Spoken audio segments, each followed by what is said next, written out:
चिंतन श्री गुरुदेव दत्त. माझ्या सर्व साधक बंधू भगिनींनो, आज आपण परमपूज्य श्रीदादा लिखित श्री सद्गुरू स्मरणी या पुस्तकाचं वाचन करत आहोत. Number 7, page number 88. 1983 सालचा प्रसंग आहे. रविवार होता. असेच दुपारचे 4:30-5 वाजले होते. मी माऊलीत वर माझ्या कॉटवर बसून मांडुक्य कारिका वाचत होतो. वाचता वाचता त्या तत्त्वज्ञानाचा कधीतरी हृदयाला स्पर्श झाला आणि मी अंतर्बाह्य मोहरलो. खूप आनंद दाटून आला. म्हणून ग्रंथ मिटून डोळे झाकून तसाच त्या तंद्रीत बसून राहिलो. अचानक कुणाच्या तरी पाऊल रवाने माझी तंद्री भंग पावली. दचकून डोळे उघडून कोण आले म्हणून बघतो तर परमपूज्य श्री मामा. पटकन उठून त्यांना साष्टांग नमस्कार घातला. त्यांच्या मुखावर प्रसन्न स्मित होते. मघाच्या अनुभूतीचे वर्णन मग मी त्यांना सांगू लागलो. ते शांतपणे ऐकत उभे होते. ऐकता ऐकता मध्येच ते चालत डाव्या बाजूच्या खिडकीजवळ गेले. खिडक्यांना काचा होत्या, अर्धपारदर्शक, आणि खिडक्याही सगळ्या बंद करून घेतलेल्या. मागे वळून मला हळू आवाजात खुणेने ते जवळ बोलावू लागले. मी पटकन त्यांच्याजवळ गेलो. मला म्हणाले, ते बघ, खिडकीच्या काचेपलीकडे कोण आहे ते. मी आतुरतेने नीट लक्ष देऊन बघू लागलो. खिडकीच्या ग्रिलच्या चौकटीत पलीकडच्या बाजूने एक पक्षी बसलेला होता. बाजरा काचेमुळे कुठला पक्षी होता ते नीट कळत नव्हते. मग आणखी बारकाईने बघून गेलो आणि एकदम लक्षात आले की हा तर तांबट. आतून खूप छान वाटले, गंमत वाटली आणि ओळखीच्या आनंदाने मन भरून आले. परमपूज्य श्री मामा माझ्याकडे शांतपणे बघत होते. त्यांची माझी दृष्टाक्षी झाल्यावर ते गोड हसले. 2 पावले पुढे होऊन माझ्या खांद्यावर त्याने आपले दोन्ही मऊ मखमली प्रेमाने ओथंबलेले तळहात ठेवले आणि ते म्हणाले, तुला मगाशी जो आनंद झाला म्हणून तू सांगत होतास ना ते पोरा, त्या आणि या अनुभूतीची जात अगदी एकच आहे बरे का. हा केवळ ओळख पटल्याचा आनंद, कधी पक्ष्यांची तर कधी आपली स्वतःची, एवढाच काय तो फरक. त्यांच्या त्या वाक्याने अंतःकरणात लक्ष दीपमाळा फुलून आल्या. आतून उजेड पैसावल्यासारखे झाले. डोळ्यात सरसरून आनंदासू दाटून आले. धुसर ओल्या डोळ्यांनी समोर बघू गेलो तर मामा पाठमोरे होऊन खाली जायला निघालेले होते.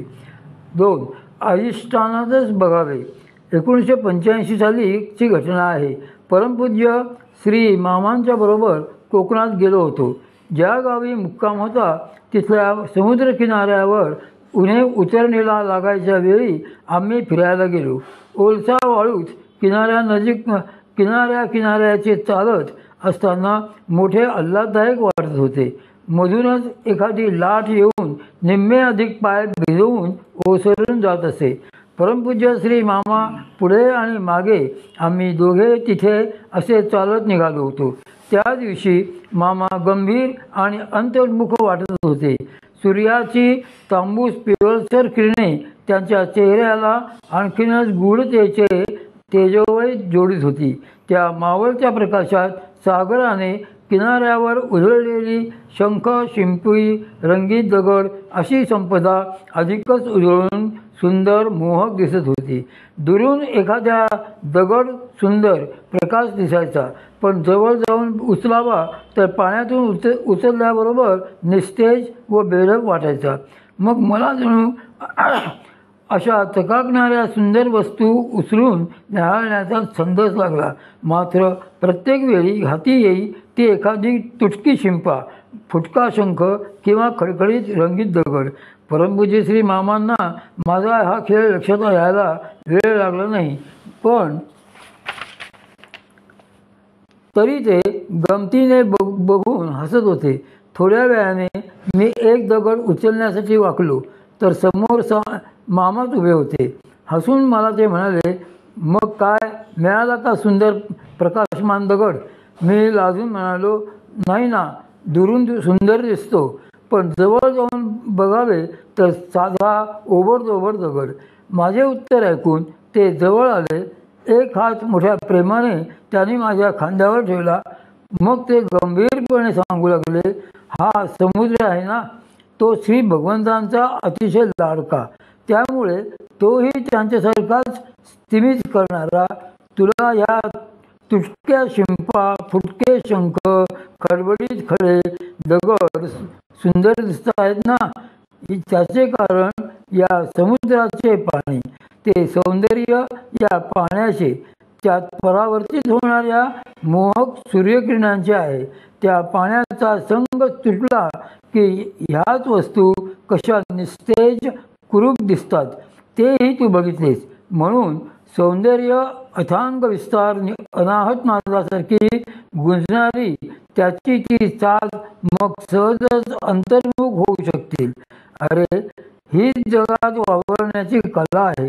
जगात अनेक माणसे तुला या शंखशिंपांसारखी दुरून धगधगीत, सुंदर, प्रतिष्ठित दिसतील. पण जवळ जाऊन नीट बघितलेस तर निराशाच हाती येईल. श्री भगवंतांच्या अधिष्ठानामुळेच सुंदर वाटणाऱ्या गोष्टींना सौंदर्य आलेले असते. म्हणून माणसांच्या ठिकाणचे तेच अधिष्ठान बघावे. त्यांच्या बाह्य मनुष्यत्वाला मुळीच किंमत देऊ नये. मग अवघाची संसार सुखाचा, आनंदाचा होऊ लागतो. एवढे बोलून ते परत वळून चालू लागले आणि त्यांच्या मागे मी. सूर्य अस्ताला जात होता. संध्यासमयीच्या प्रकाशाची सोनेरी भुलावण सर्वत्र दाटून आली होती.